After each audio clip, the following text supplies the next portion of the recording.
So hello everyone, welcome to my channel. आज हम लोग कुछ इम्पोर्टेंट क्वेश्चंस डिस्कस करेंगे इलेक्ट्रिसिटी से। ठीक है, तो फर्स्ट क्वेश्चन से हम स्टार्ट करते हैं। देखिए, पहला क्वेश्चन है, ये डायग्राम है, ये 3 रजिस्टर्स हैं जो जुड़े हुए हैं एक दूसरे के साथ। ठीक है, अब इसको देख कर बताना होगा कि ये कौन से कॉम्बिनेशन में जुड़े हुए हैं, क्या ये सीरीज में है, क्या ये पैरेलल में है। ठीक है, तो इसको एक बार आप वीडियो पॉज करके ट्राई कीजिए कि किस में ये जुड़े हुए हैं। ठीक है, तो इसका आंसर है ये तीनों पैरेलल में जुड़े हुए हैं। क्यों? क्योंकि इसका एक एंड देखिए ध्यान से, ठीक है ना, इन दोनों का एक एंड इसके एक एंड से क्या हुआ है, जुड़ा हुआ है। ठीक है, और इसका एक एंड, इसका एक एंड और इस वाले का एक एंड, तीनों का एक एंड एक साथ जुड़ा हुआ है। तो जब हम कहते हैं कि एंड टू एंड कनेक्शन होता है, तो वो कौन सा कनेक्शन होता है, ये पैरेलल होता है। तो इसको आप लोग क्या बोलेंगे, पैरेलल कॉम्बिनेशन। पैरेलल कॉम्बिनेशन, अगर एग्जाम में अगर ऐसा क्वेश्चन आ गया तो आप इसे तीनों को पैरेलल कॉम्बिनेशन में मान के सॉल्व कीजिएगा। यहाँ पर जो आर नेट होगा 1/R नेट या R equivalent is equal to 1/R1 plus 1/R2 plus 1/R3। ठीक है, इस तरीके से यहाँ पर सॉल्व होगा। क्यों? क्योंकि तीनों ये पैरेलल में है। कोई दो सीरीज एक पैरेलल या दो पैरेलल एक सीरीज में नहीं है, तीनों के तीनों पैरेलल में है। ठीक है, उसके बाद नेक्स्ट क्वेश्चन आता है। नेक्स्ट क्वेश्चन ये दिया है कि how many bolls of resistance 6 ohm should be joined in parallel to draw a current of 2 ampere from a battery of 3 volts. ठीक है, तो इसको सॉल्व करते हैं। देखो, पूछा how many bolls of resistance, total resistance कितना है 6 ओम। ठीक है, उसमें एम्पियर है, देखो करंट कितना दिया हुआ है 2 एम्पियर, उसके बाद वोल्ट कितना दिया है 3 वोल्ट। ठीक है, तो ओम्स लॉ यूज करके V is equal to IR use करके तो यहाँ से हम रेजिस्टेंस निकाल सकते हैं। एक बल्ब का रेजिस्टेंस आ जाएगा, तो R is equal to V/I which is equal to 3/2 हो जाएगा 1.5 ओम। अब एक बल्ब का रेजिस्टेंस आ गया, तो जब पैरेलल कॉम्बिनेशन की बात होगी तो वहाँ पर हम क्या करेंगे कि 1.5 से 6 को क्या कर देंगे, डिवाइड कर देंगे। तो ये हो जाएगा नंबर ऑफ बल्ब्स, ये हो जाएगा 6 ओम को आप डिवाइड कर दो 1.5 से, कट के हो जाएगा कितना 4। ठीक है ना, 4 कितने बल्ब्स हो जाएंगे 4। ठीक है, बहुत सिंपल है। करंट दिया हुआ है, वोल्टेज दिया हुआ है V is equal to IR, Ohm's law लगाकर हमने R निकाल दिया। एक बल्ब का रेजिस्टेंस आ गया, इससे हमने डिवाइड कर दिया टोटल रेजिस्टेंस को, तो नंबर ऑफ बल्ब्स मिल गए। ठीक है, देखिए इस तरीके के क्वेश्चन बोर्ड में आ सकते हैं। ठीक है, ज़्यादा टफ नहीं है, इजी है। दिया गया कि a 12 volt battery is connected to a bulb, the battery sends a current of 2.5 ampere through it, calculate the power delivered to bulb and the energy transfer to the bulb in 5 minutes. ठीक है, तो सबसे पहले देखो answer में क्या होगा। दिया क्या गया है, गिवन है वोल्ट, कितने वोल्ट की बैटरी है 12 वोल्ट की, तो पोटेंशियल डिफरेंस दे दिया। दूसरा क्या दिया है कि सेंस अ करंट, अब आई दे दिया हमको, आई कितना है 2.5 एम्पियर। ठीक है, 2.5 एम्पियर। अब पहले क्वेश्चन में क्या दिया है, पावर डिलीवर्ड टू बल्ब। ठीक है, पावर डिलीवर, तो हमें पता है पावर का फॉर्मूला होता क्या है, P is equal to VI। ठीक है, P is equal to VI, V और I हमको पता है, P is equal to VI हम यहाँ पर रख देंगे। V कितना है 12 वोल्ट इंटू आई कितना है 2.5 एम्पियर, इसको मल्टीप्लाई कर देंगे तो 12 टू जा कितना हो जाएगा 24 और प्लस 6 30, ये हो जाएगा 30। और पावर का वैल्यू क्या होता है वॉट, तो पावर की यूनिट हो गई वॉट, तो पावर कितना आ गया 30 वॉट। सिंपल है, ठीक है, सिंपल फॉर्मूले में रख के इसको आंसर निकाल देंगे। अब जैसे ही पावर आ गया, अब पूछा इसने क्या, एनर्जी कितना ट्रांसफर हुआ है। देखो एनर्जी के लिए भी कहीं दूर जाने की जरूरत नहीं है, सिंपल है एनर्जी के लिए। ये एनर्जी का फॉर्मूला होता है H is equal to power into time, ठीक है, अगर क्वेश्चन को हम ध्यान से देखें तो टाइम यहाँ पर कितना दिया है 5 मिनट, हम इसको कन्वर्ट कर लेंगे सेकंड में। तो 5 मिनट को सेकंड में कन्वर्ट करने के लिए देखो time is equal to 5 into 60, ये हो जाएगा कन्वर्ट सेकंड में, तो 300 सेकेंड्स। ठीक है ना। अब टाइम भी आ गया, पावर हमने निकाल रखा है, हम मल्टीप्लाई कर देंगे तो एनर्जी आ जाएगी। तो energy it means H is equal to power कितना है 30 वॉट एंड टोटल 300 सेकेंड्स। ये हो जाएगा 3 9000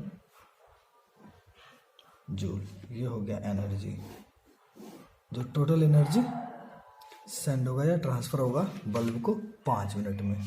ठीक है, देखिए आसान है। ठीक है, तो ये हो गए टोटल सोल्यूशन। इजी क्वेश्चन है, 4 नंबर का क्वेश्चन अगर बन जाएगा तो ये बन सकता है। ठीक है, नेक्स्ट क्वेश्चन है।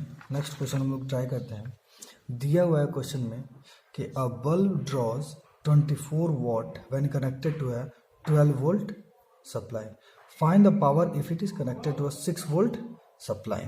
देखो यहाँ पर कई लोग पावर दिया हुआ है और वोल्ट दिया है तो P is equal to V I use करके निकाल देंगे, बट ऐसा नहीं है। देखिए जैसे ही हम वोल्टेज अगर कम करेंगे तो करंट में हमारा क्या हो जाएगा, कम हो जाएगा। P is equal to V is equal to I R के कॉन्सेप्ट से हमें पता है कि potential difference is directly proportional to current, तो पोटेंशियल डिफरेंस कम होगा तो करंट भी कम हो जाएगा। ठीक है, तो यहाँ पर ये हम यूज़ नहीं कर सकते। हमारे पास पावर का एक फॉर्मूला होता है, power is equal to V square upon R. ठीक है, वी स्क्वायर अपॉन आर। ठीक है, अब इस केस में क्या होगा, बल्ब का जो रेजिस्टेंस है ना वो चेंज नहीं होगा। करंट भले चेंज हो जाए लेकिन बल्ब का जो रेजिस्टेंस है वो कम नहीं होगा या चेंज नहीं होगा। तब यहाँ से हम क्या करेंगे कि बल्ब का रेजिस्टेंस निकाल लेंगे। पावर हमें गिवन है और हमें वोल्टेज गिवन है। ठीक है, तो आर इज इक्वल टू हमें यहाँ से पता चलेगा कि R is equal to V square upon P. तो इसको अगर हम सॉल्व करेंगे तो वी स्क्वायर हो गया 12 का स्क्वायर अपॉन पी कितना हो गया 24। सॉल्व करेंगे 144 डिवाइडेड बाई 24। 24 के टेबल में ये 6 बार में जाता है, तो आर कितना हो गया 6 ओम। ठीक है, आर हमारा आ गया 6 ओम। ठीक है, अब ये कन्फर्म रहेगा, ये फिक्स रहेगा। ठीक, तो अब बोल रहा है कि सप्लाई अगर हम 6 वोल्ट का कर दे तो पावर कितना होगा। देखो इस केस में फिर से power is equal to V square upon R लगा देंगे, क्योंकि अब रेजिस्टेंस हमारा क्या है, सेम है। तो वी स्क्वायर हमारा हो गया कितना 6 वोल्ट। इस बार 6 वोल्ट कितना हो गया 6 वोल्ट, इसका स्क्वायर डिवाइडेड बाई आर कितना हो गया 6 ओम। ठीक है, तो 6 6 36 डिवाइडेड बाई 6। पावर की यूनिट होती है वॉट। 6 से 6 डिवाइड कितना हो गया 6 वॉट। पावर कितनी हो गई 6 वॉट। पहले पावर कितनी थी, पहले आप पावर देखो 24, अब पावर कितनी हो गई 6 वोट। सीधे 1/4 हो गया, 1/4 और पावर। ठीक है, तो ये देखो आप नया पावर कैसे निकलेगा, ऐसे निकलेगा।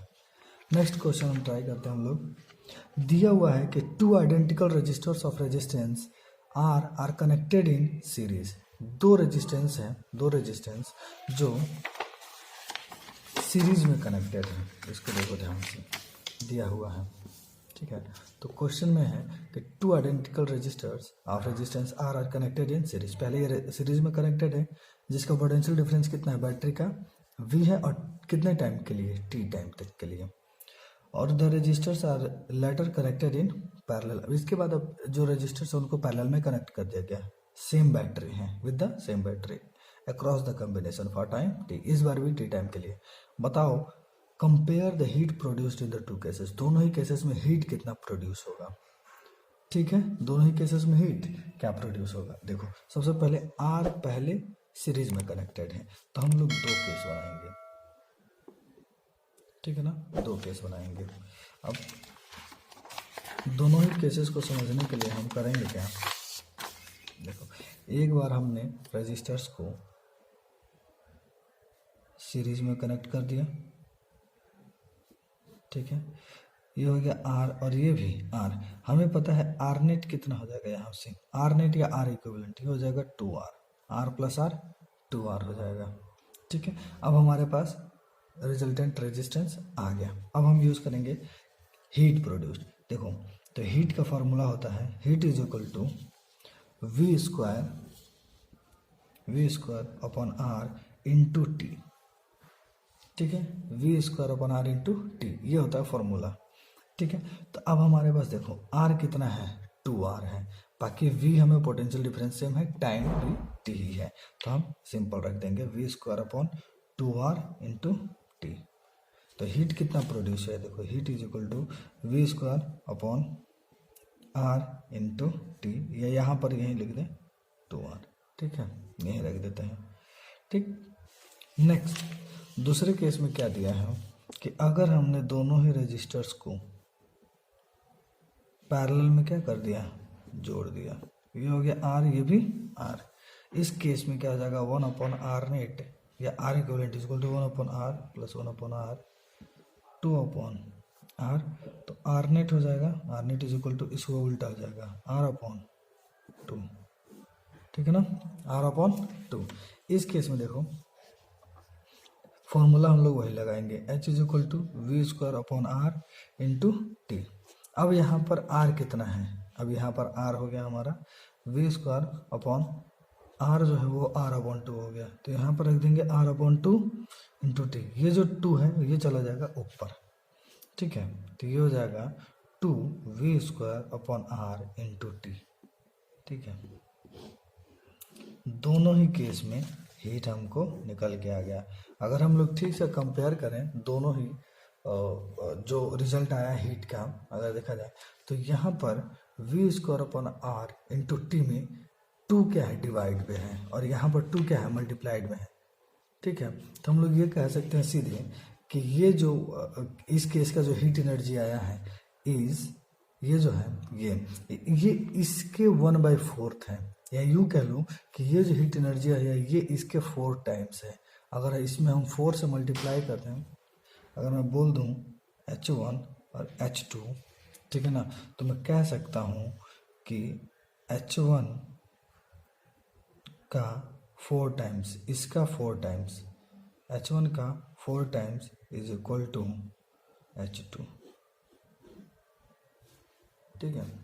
तो ये सिंपल सा क्वेश्चन है, देख लो आप और इसको प्रैक्टिस कर लेना, मैं फ़ोटो इसके अपलोड कर दूंगा सॉल्यूशंस के, ठीक है। तब तक के लिए thank you so much video देखने के लिए, बाय बाय।